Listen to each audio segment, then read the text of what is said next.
Maka di sini ada gambaran pada kita yang pertama, kalau antum sedang dibimbing oleh Allah menuju kedudukan yang tinggi, maka sadarlah teman-teman, saat yang bersamaan antum tidak akan sunyi dari rintangan-rintangan sekitaran.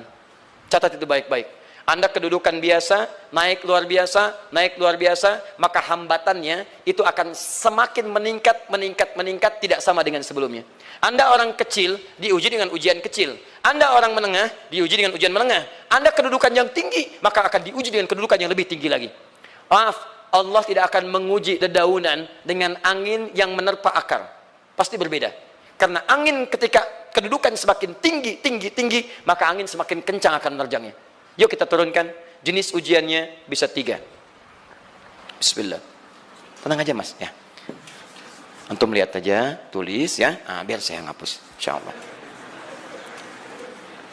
Perhatikan baik-baik, sini. Kedudukan bersanding dengan ujian. Kalau rumus fisikanya, F berbanding lurus dengan P. Gaya berbanding lurus dengan tekanan. Jadi kalau antum misalnya, rumus asalnya F1 sama dengan F2, gaya gerak sama dengan gaya dorong. Kalau dikembangkan ke sini, tenaga kecil begini, maka yang bunyi kecil. Kalau besar, semakin besar lagi. Nah, memahami rumus ini, F sama dengan P. F berbanding lurus dengan tekanan. Ada gaya tekanan juga yang cukup kuat. Ketika antum pukul kencang, suara kencang. Tapi ini lebih sakit kan? Tekanannya lebih kuat. Itu agak berbeda. Itu dalam persepsi positif. Dalam persepsi negatif juga bisa. Gaya berbanding lurus dengan tekanan. Semakin orang banyak gaya, semakin tertekan hidupnya. Ya? Tanya. Sekarang lihat sini. Rumus ini kalau kita turunkan lewat ayat, am hasibtum an tadkhulul jannata. Apakah Anda akan duga begitu mudah masuk surga? Walamma yatikum matalul ladzina khalau min qablikum. Sementara Allah belum menguji Anda seperti orang dulu yang dijamin surga mendapati ujian. Apa jenis ujiannya? Ini manhaj hidup kita dan kita berhenti di sini. Maaf, saya mungkin hanya 5 ayat dulu untuk hari ini ya. Massathumul ba'sa. Ujian pertama disebut dengan ba'sun. Jamaknya ba'sa. Ba'sa. Ini masih ringan. Misal, jarang ke masjid, sekarang mulai ke masjid. Begitu antum ke masjid, Allah kasih ujian. Sesuai dengan kadar niat antum. Kasih hujan gerimis. Ke masjid gak? Itu ba'sun. Begitu antum ke masjid, orang Arab katakan, nazil matar. Turun hujan. La ba's, la ba'sa, la ba'sa. Gak ada masalah. La ba'sa, tidak ada masalah. Serap ke dalam bahasa Indonesia, lewat. Labas. Labas, lewat. Ringan. Berarti, kalau antum diuji dengan yang ringan, maka antum kadarnya masih ringan, akan dinaikkan kepada yang menengah.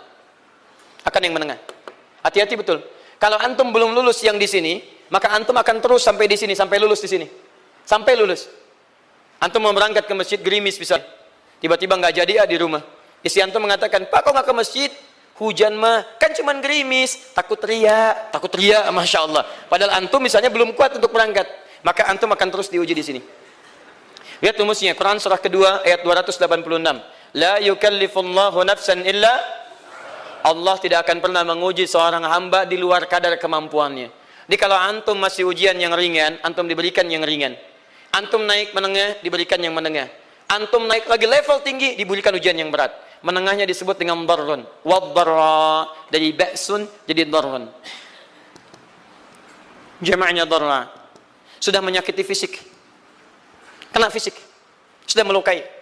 Hujannya makin deras. Ya. Kalau dalam kehidupan, yang ini mungkin celaan biasa. Duh, sudah berubah ya. Masya Allah. Sekarang jilbabnya sudah panjang. Masya Allah. Duh, semakin panjang ya. Nyaingin Batman ya. Masya Allah. Udah banyak. Begitu sudah mulai pakai cadar, ninja. Oh, Masya Allah. Dorna, sudah nggak enak ke fisik. Dornun. Lihat rumusnya ya. Lihat rumusnya baik-baik. Ini lebih menenangkan pada jiwa. Ketika Anda dalam level-level seperti ini artinya Allah sedang menaikkan iman Anda dalam level yang lebih tinggi lagi. Jadi ketika ada celaan menghunjam dalam lisan seseorang, sudah mulai menyakiti, itu sebetulnya pengakuan dari Allah lewat lisan orang itu, bahwa Anda sedang diangkat keimanan pada tingkat yang lebih tinggi. Ada yang mengatakan, kamu kenapa sih pakai jilbab begitu? Yang biasa aja kali. Mah, yang iman biasa sudah banyak. Saya ingin menampilkan keimanan yang luar biasa. Supaya dengan iman itu saya lebih mendoakan mama. Saya menampakkan amalan-amalan, mudah-mudahan pahalanya bisa buat mama. Masuk dengan bahasa yang baik. Masya Allah. Jadi kalau antum bisa melawan hal-hal demikian dengan bahasa yang indah, itu nyaman kepada jiwa. Kadang-kadang ada kalimat-kalimat yang tidak perlu pakai dalil, teman-teman sekalian. Kembalikan ke sini. Terakhir, wazulzilu zilzal. Zulzilu zilzal. Gempa, goyang. Dia ada ujian yang bisa menggoyangkan diri kita, membuat gempa hati kita. Antum sudah nggak kuat, kadang-kadang jalan sempoyongan, padahal nggak ada gempa di luar, cuman hati kita kayak kena goncangan. Diserang sana, serang sini, nggak bisa tidur, nggak bisa makan, tawarin ini susah, itu susah. Wazulzilu. Bahkan hatta yaqula Rasulullah walladzina amanu ma'ahu mata nasrullah. Sampai-sampai Rasul SAW, bahkan orang-orang beriman, bahkan yang setelahnya bisa mengatakan, kapan ini berakhir? Akan tiba masa Anda mengalami satu situasi sampai Anda mengatakan, kapan berakhirnya yang seperti ini? Serang, serang, serang. Perhatikan, jika Anda berada pada level ini, saya ucapkan selamat kepada Anda.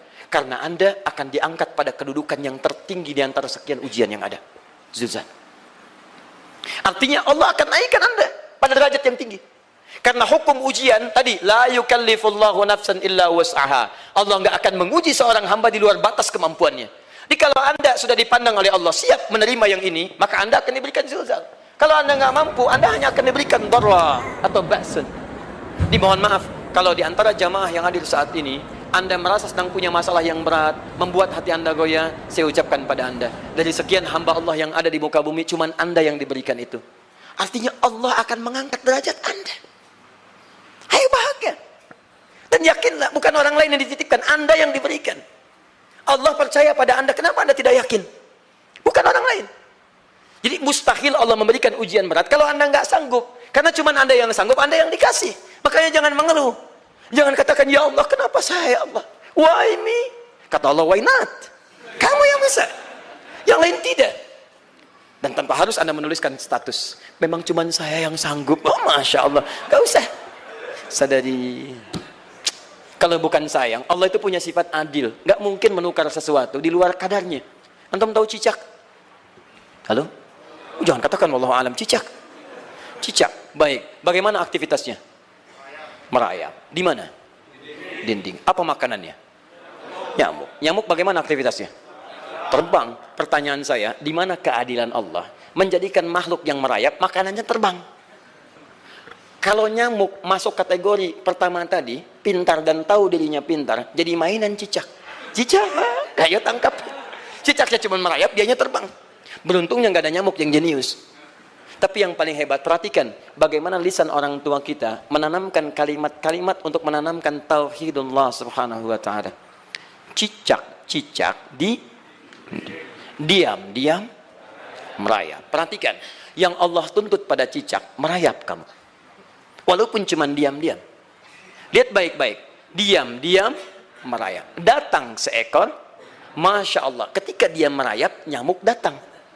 Lihat, bukan cicak mendatangi nyamuk, tapi nyamuk mendatangi cicak. Kalau cicak tidak merayap, mustahil nyamuknya datang. Allah hanya tunjukkan, kamu merayap ya, nyamuk datang. Sekalipun dia merayap, cuman diam-diam, nyamuknya datang. Jadi hukum Allah itu kalau dipatuhi, nikmat kehidupan. Cicak gak merayap, nyamuk gak datang. Cicak merayap, nyamuk datang. Datang seekor nyamuk. Setelah itu, silakan. Ya. Jadi kalau kita teman-teman ikuti hukum Allah, mau berat, alhamdulillah. Mau ringan, alhamdulillah. Ya mau sedang, alhamdulillah. Begitu diangkat, artinya ada pengakuan dari Allah, iman kita akan diangkat. Cuman, bahasa Nabi Ya'qub alaihissalam kepada Yusuf alaihissalam, mesti ada persiapan dalam mengatasi itu semua. Tidak cukup hanya mendiamkan saja. Maka kata Nabi Ya'qub, jangan kisahkan dulu. Bikin dulu pemetaan-pemetaan untuk mudah mengatasi itu semua. Ini poinnya. Anda harus punya rencana. Maka Nabi Ya'qub menyiapkan, bekali dulu ini, siapkan itu. Kalau ambil ke aspek teori untuk kita sekarang, tafsir dari ini untuk menyelesaikan solusi di Quran surah kedua ayat 214 tadi, maka jawabannya ada di Quran surah ketiga ayat 142, paling kiri sebelah atas. Ini kanan sebelah bawah, ini kiri sebelah atas. Dan awal ayatnya dibuka dengan kalimat yang sama. Perhatikan, Al-Baqarah ayat 214 kalimatnya menggunakan am hasibtum an tadkhulul jannah. Ali Imran 142 am hasibtum an tadkhulul jannah. Yang Al-Baqarah itu ujiannya, walamma ya'tikum mathalul ladzina khalau min qablikum masathumul ba'sa wad-dharra waz-zulzilu. Yang Ali Imran itu solusinya. Am hasibtum an tadkhulul jannata walamma ya'lamillahu alladhina jahadu minkum wa ya'lamas sabirin. Saya tutup sampai sini dulu. Teman-teman perhatikan, walamma, sedangkan Allah ya'lamillahu alladhina jahadu minkum, belum melihat kesungguhan Anda untuk mengatasi berbagai persoalan kehidupan itu. Kalimat jahadu, akar katanya dari kata al-juhdu. Serius, sungguh-sungguh. Jadi kalau persoalan Anda ingin segera selesai, Anda mesti serius. Hei yang sedang kuliah, kalau mau cepat selesai kuliahnya, serius belajarnya. Pahami dengan baik. Kalau Anda nggak pernah serius, bagaimana bisa menyelesaikan pelajaran dengan baik? Hei yang sedang berumah tangga, kalau ingin baik rumah tangganya, serius dalam berumah tangga. Keluarkan hukum-hukum Allah, terapkan dalam kehidupan rumah tangga. Anda akan mendapatkan manfaatnya. Hei yang sedang berbisnis, serius dengan pekerjaan. Karena hanya orang serius yang bisa menghasilkan kekayaan-kekayaan yang terbaik. Serius dalam ibadah, karena ibadah melahirkan keberkahan dengan kekayaan yang Anda dapatkan dari titipan Allah Subhanahu wa taala. Ayo serius. Al-juhdu dibagi 3 bagian. 1, serius dalam merencanakan, disebut ijtihad namanya. Bikin rencana. Misal, maaf, tadi dalam keluarga, kalau diambil kedudukan Yusuf alaihissalam, antum tempatkan itu pada porsi pertama sebagai target. Misal, Yusuf diberikan kedudukan oleh Allah. Bagaimana anak saya punya kedudukan walaupun tidak sama dengan Yusuf alaihissalam? Cari, rencanakan, buat pemetaan. Di masa depan anak saya mesti punya kedudukan. Apa? Kalau dalam kedokteran, kedudukan dokter yang terbaik. Kalau dalam bisnis, pengusaha yang terbaik. Misal, kalau dalam pemerintahan, jangan tanggung-tanggung, jadi presiden, jadi itu. Anda turunkan kemudian pendidikannya dari situ. Ijtihad direncanakan. Masuknya lewat sini, lewat sini, lewat sini, lewat sini. Seperti kemudian, maaf, Hannah dengan Imran rahimahumullah merencanakan hasil yang terbaik untuk Maryam, bahkan sejak dalam kandungan. Quran surah ketiga Ali Imran dari ayat 35 sampai 37, paling kiri pertengahan sampai bawah. Idz qalat imra'atu Imran rabbi inni nazartu, bahkan nazartu ma fi batni muharrara, saya bernazar anak saya yang lahir ini akan punya kedudukan dekat dengan Allah Subhanahu wa taala. Di sejak bayi direncanakan. Mau jadi apa? Setelah itu apa? Jihad. Jihad itu kesungguhan dalam mempraktekkan, mengaktualisasikan konsep yang sudah dibuat. Jangan sampai cuma berdoa, tapi doanya tidak disandingkan dengan ikhtiar, nggak nyambung. Makanya ketika lahir ada jihad, jihad dengan doa. Falamma wada'at saqalat rabbi inni wada'tuha untha, ayat 36-nya. Wallahu a'lamu bima wada'at wa laysa dzakaru kal untha. Lihat, wa inni sammaituha Maryam wa inni u'idzuha bika wa dzurriyyataha minasyaitonir rajim. Doa. Setelah berdoa apa? Teruskan. Bagian akhirnya ayat 37-nya. Maaf teman-teman, tidak cukup dengan doa. Karena Maryam masih dekat dengan Allah, punya kedudukan, dia mesti dirawat oleh orang yang paling saleh. Cari Nabi Zakaria, orang saleh. Mesti merawat. Tempatnya mesti netral dari keburukan, bikin mihrab.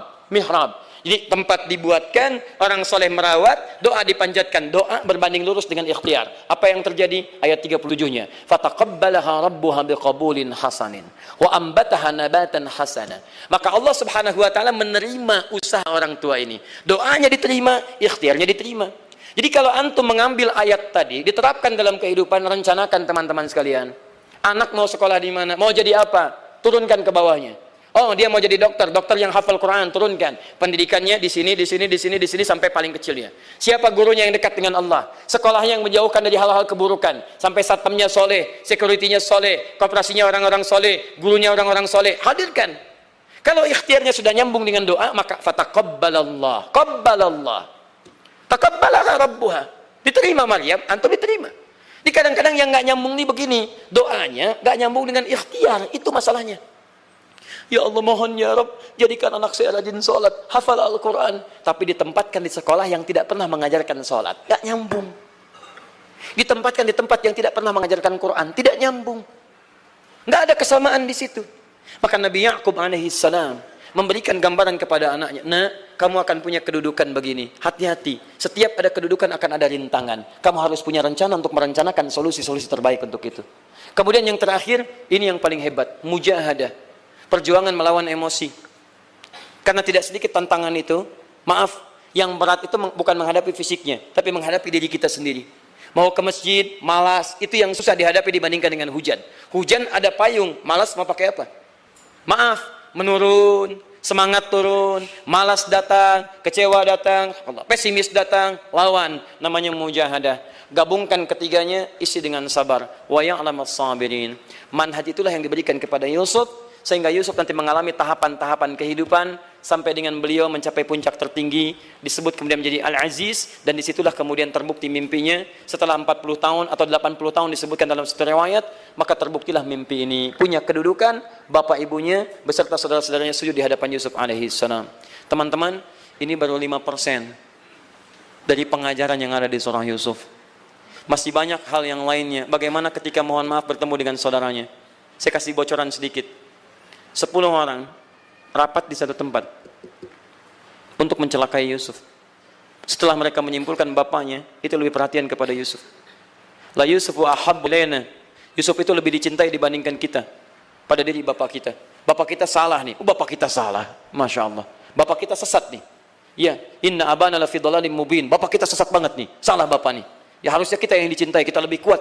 Wa nahnu usbah, kita lebih hebat dibanding dia. Rapat teman-teman. Yang hebat begini, 10 orang rapat.